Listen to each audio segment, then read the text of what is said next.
예, 그래서 이제 거기 314페이지, 318페이지 보시게 되면 그 양도 차익 산정이라는 게 있을 거예요. 양도 차익 산정.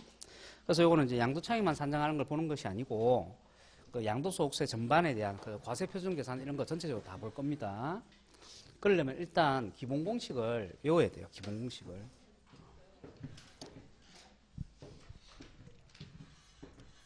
자, 기본 공식 이렇습니다. 양도가액에서 필요경비를 빼는 거예요. 필요경비. 필요경비를 빼가지고 양도차익 계산하고, 그 다음에 여기서 장기 보유 특별공제를 해가지고요. 양도소득금액 계산하고요. 그 다음에 여기서 양도소득 기본공제를 합니다. 양도소득 기본공제라는 것을 해가지고 과세 표준을 계산하는 거예요. 자, 그리고 여기다가 세율이라는 걸 곱해가지고 산출세액을 계산하는 겁니다. 자, 그래서 이렇게 산출세액을 계산할 때까지 이 과정, 이 과정 자체를 외워야 돼요. 이걸 외우지 않으면은 뭐 다른 거 해봐야 소용없습니다. 그죠? 예. 요걸 이제 기본적으로 이제 다 외워야 된다. 그죠?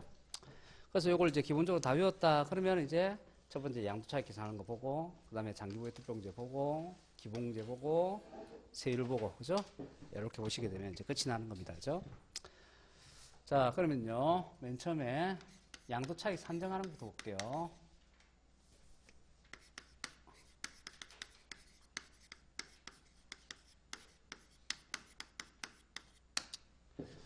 자, 그러면 양도차익 산정하는 거 보시기 전에 요 필요경비에 뭐가 들어가는지 한번 볼까요? 이제 취득가액이라는 게 들어가고, 자본적 지출액이라는 게 들어가고,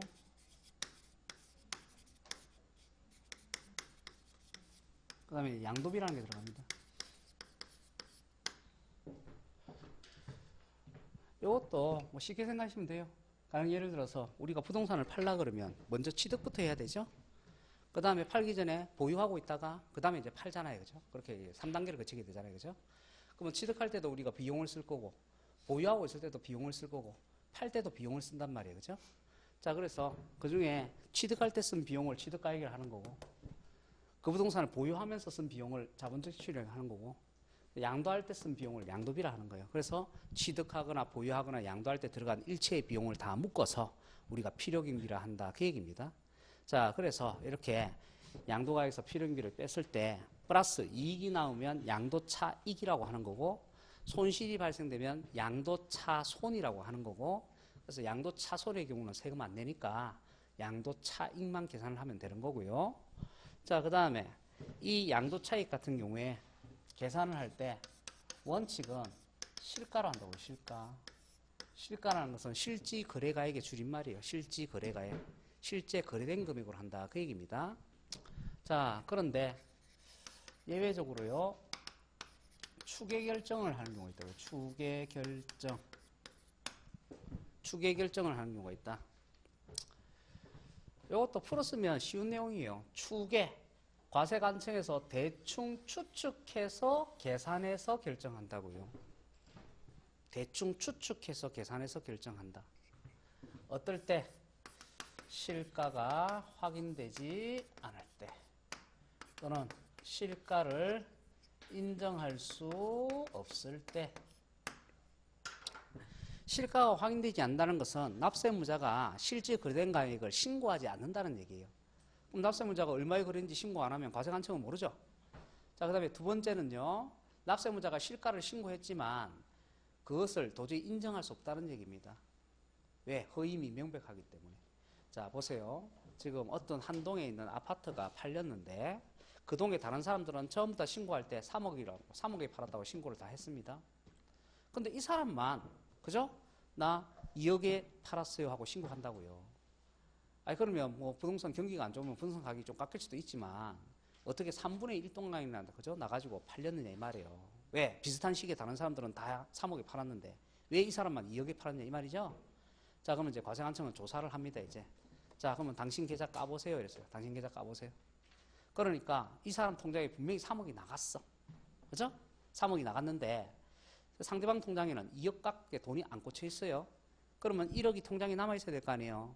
근데 그 1억이 없다고요, 그 1억이. 그래서 물어본다고요. 당신 1억 어디다 썼어요? 어제 술 먹고, 그죠? 다 썼어요. 뭐 이렇게 얘기한다, 이 말이 그죠? 예. 그래서 그 1억이 입증이 안 된다고. 자, 그러면 이제 상대방 계좌 까보자, 이렇게 되겠죠? 자, 상대방 계좌를 까보니까 상대방 계좌에 이쪽에서 2억이 갔어요. 2억이 갔는데 다른 계좌에 생각지도 않는 1억이 또 들어와 있다, 이 말이에요. 그죠? 그 시기에. 아시겠죠? 그래서 물어보는 거죠. 당신 이 1억은 어디서 생겼어요? 이러니까 길가에서 죽었어요. 이런다, 이 말이에요. 그죠? 자, 그래서 이렇게 계좌를 다 확인해 봤을 때 그 사람이 신고한 금액이 허위임이 명백하다, 이 말이죠. 그러면 그 사람이 신고한 금액을 인정한다, 안 한다? 안 한다고. 그러면 과세관청에서 어떻게 한다고요? 이제 직접 세금 계산을 하는데 과세관청에서 정확하게 모르잖아요. 그러니까 어떻게 합니까? 대충 추측해서 계산한다고. 자, 추측해서 계산하는데 지 마음대로 계산하는 게 아니고 금액을 정해놨어요. 어떤 걸 쓰자고. 자, 그래서 양도가액은 어떤 걸 써야 되느냐? 1순위가 매매 사례가액 쓰는 거예요. 그럼 아파트 같은 경우에는 매매 사례가액을 찾기가 쉬워요. 왜? 구조가 똑같고 면적도 똑같고 똑같은 지역이고. 그죠? 자, 그런데 단독주택 같은 경우는 매매 사례가액을 찾기가 힘들죠. 그러니까 이제 매매 사례가액이 없으면 뭐 쓰느냐면 감정평가사가 평가한 금액을 씁니다. 그런데 만약에 감정평가사가 평가한 금액도 없다. 그 아파트 별도로 뭐 대출 내거나 할 때 감정평가사한테 평가 안 받았다. 자, 그러면 세 번째는 기준시가를 씁니다. 기준시가라는 것은 과세관청에서 정해놓은 금액을 얘기하는 거예요. 자, 그러면 우리가 지방세에서 과세관청에서 정해준 금액을 뭐라고 얘기했습니까? 시가표준에 했습니다. 시가표준에. 그죠? 그 대신에 국세에서는 뭐라고 표현한다고요? 기준시가라고 표현한다고. 근데 지방세에서는 시가표준을 하는데 국세에서는 왜 기준시가라고 하느냐? 그 평가하는 방법이 다르기 때문에 그래요. 자, 그 다음에요. 자, 취득가액. 자, 취득가액은 어떻게 추계하느냐?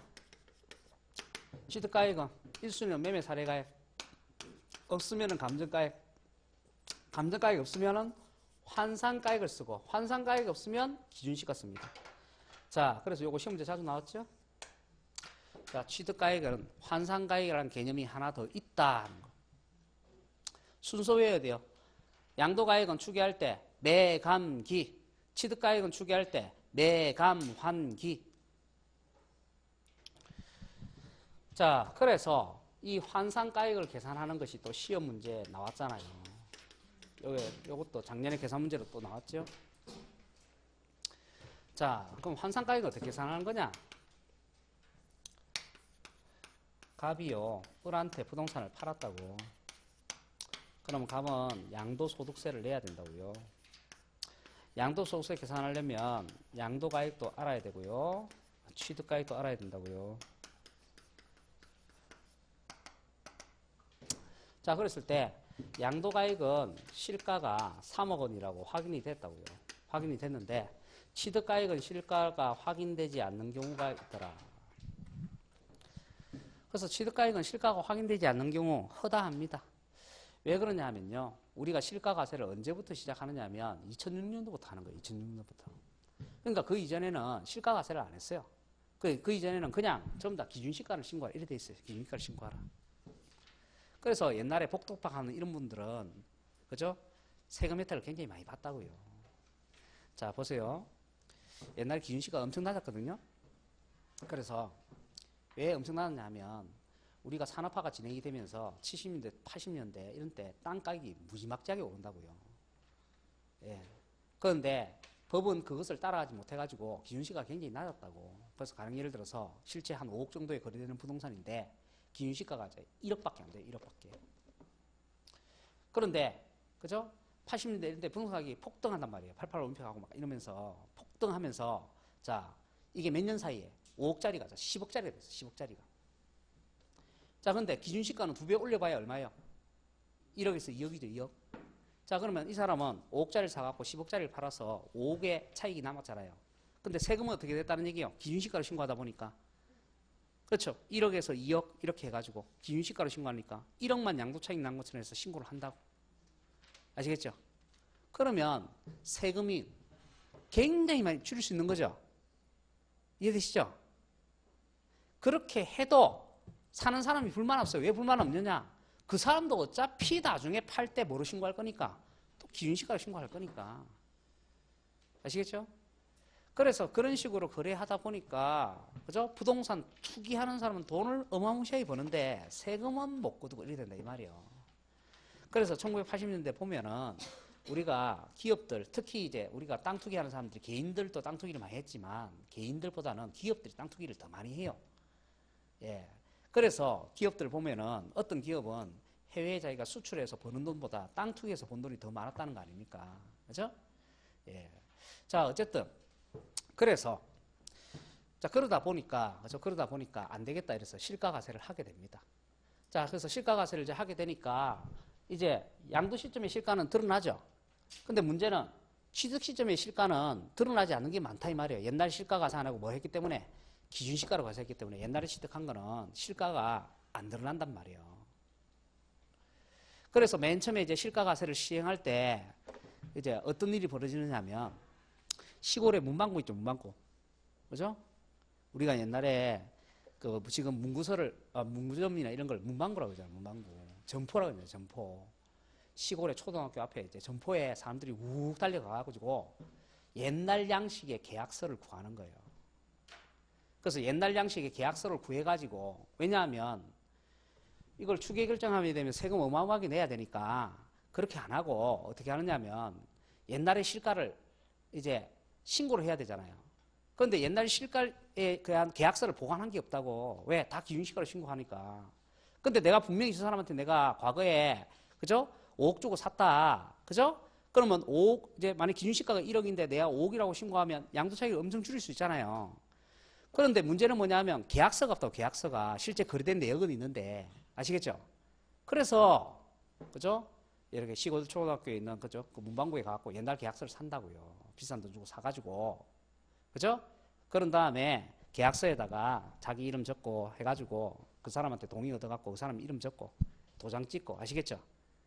그런 다음에 이제 계약서를 막 구개고 막 흙 묻히고 막 이래가지고 제출한단 말이에요. 그죠? 세무서에다가. 아시겠죠? 그래도 세무서에서 인정해줬다고. 그게 뻔히 거짓말인 줄 알면서도. 그죠? 예. 왜냐하면 실가과세를 처음으로 시행하니까. 그죠? 옛날에 실제 그렇게 거래했던 사람은 억울한 사례가 있을 수 있다는 거죠. 이해되시죠? 예. 그래서 그 이후로부터 그죠? 예. 문방구에는 계약서가 없어졌다. 뭐 그런 얘기입니다. 아, 농담이 아니고 진짜로요. 그죠? 저는 농담하는 것처럼 보이지만, 그죠? 팩트가 없는 농담은 안 합니다. 자, 그래서 이렇게 실가가 이제 취득가격이 확인이 안 된다. 자, 그러면 이제 어떻게 하느냐? 이제 기준시가 보는 거예요. 기준시가. 기준시가는 이미 정해져 있죠. 과세관청에서 그때마다 다 정해놓습니다. 자, 그러면 기준시가가 취득 당시에는 1억이었는데요. 양도 당시에는 이제 2억 원이었다고 봅시다. 자, 그러면 취득가격이 실가가 확인이 안 되니까 추계 결정해야 되죠. 추계 결정하면 1순위가 뭐예요? 매매 사례가액. 없으면요? 감정가액. 없으면요? 환산가액. 자, 환산가액이라는 게 뭐냐? 기준시가의 비율로 환산하는 거예요. 자, 그럼 기준시가의 비율을 보니까 양도 당시에는 얼마고요? 2억 원이고 취득 당시는 얼마예요? 1억 원이죠. 그죠? 그러면 취득 당시가 양도 당시에 비해서 2분의 1밖에 안 되잖아요. 그렇죠? 그래서 그 비율을 어디다 곱해서 양도 당시 실가에다 곱해갖고 취득가액을 추정하는 거예요. 그럼 얼마로 추정할 수 있어요? 1억 5천원으로 추정할 수 있죠? 요걸 갖다 우리는 뭐라 얘기한다고요? 환산 취득가액을 한다고. 자, 그래서 기준시가의 비율로 환산한 것을 우리가 환산가액이라 한다 그 얘기입니다. 그렇지만 반대로 환산하지는 않는다고요. 즉 취득가액은 실가를 알고 있고 양도가액은 실가를 신고 안 해서 모르겠다 이렇게 반대로 환산하지는 않는다고요. 아시겠죠? 반대로 환산하지 않는 이유는 일단 과거에 취득가액 실가라고 신고한 걸 믿을 수가 없다는 얘기고, 두 번째는 지금 양도 시점에서는 실가를 다 신고하고 있는데 이 사람이 고의적으로 신고 안 해서 환산해서 시험 적게 내려고 하는 시도를 할 수 있겠죠. 그렇기 때문에 그죠? 우리가 양도가액은 환산하지 않습니다. 그래서 오직 취득가액만 환산을 하는 거예요. 자, 그래서 시험 문제 여러 번 나왔어요. 양도가액은 매감기, 취득가액은 매감한기, 그다음에 환산가액 계산하는 거 이거 잘 보시면 됩니다. 자, 그 다음에요. 이제 315페이지 보시게 되면 이번에 실질 거래가액에 의한 양도차익 계산이라는 게 있습니다. 자, 실질 거래가액에 의한 양도차익의 계산이라는 게 뭐냐? 요거예요. 자, 양도차익을 이제 실가로 계산을 하는데, 실가로 계산하면 양도가액도 실가로 계산을 해야 되고, 필요경비도 실제 쓴 비용으로 해야 됩니다. 그런데 우리가 취득하거나 보유하거나 양도할 때 여러 가지 비용을 쓰는데, 우리가 쓴 비용 중에서 필요경비에 넣어주는 비용이 있고, 포함시키는 비용이 있고, 그다음에 필요경비에 포함시키지 않는 비용이 있다는 얘기예요. 그래서 그 두 개를 이제 구분하는 거, 그거 시험 문제 역시 나옵니다. 자, 그러면 어떤 비용들이 이제 필요경비에 포함이 되는 거냐? 자, 316페이지 보시게 되면은 일단 거기 양갈로 2번에 취득하여서 동그라미 1번에 타인으로부터 매입한 자산 해가지고 기억해 보시면 취득세하고 등록면허세 나와 있죠? 예, 취득세, 등록면허세 기억해 두시면 되겠죠? 요거 필요경비에 넣어줍니다.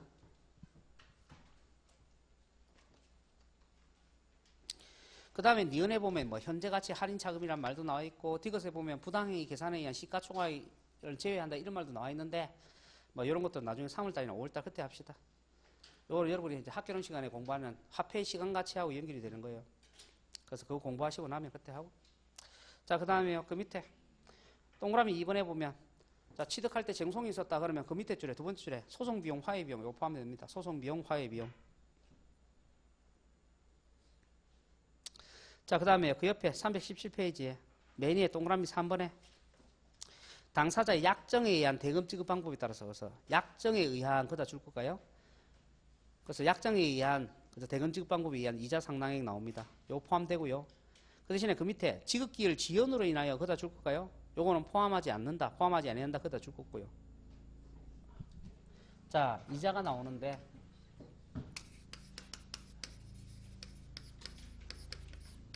약정이자는 필요경비에 포함이 된다 이렇게 되어 있고,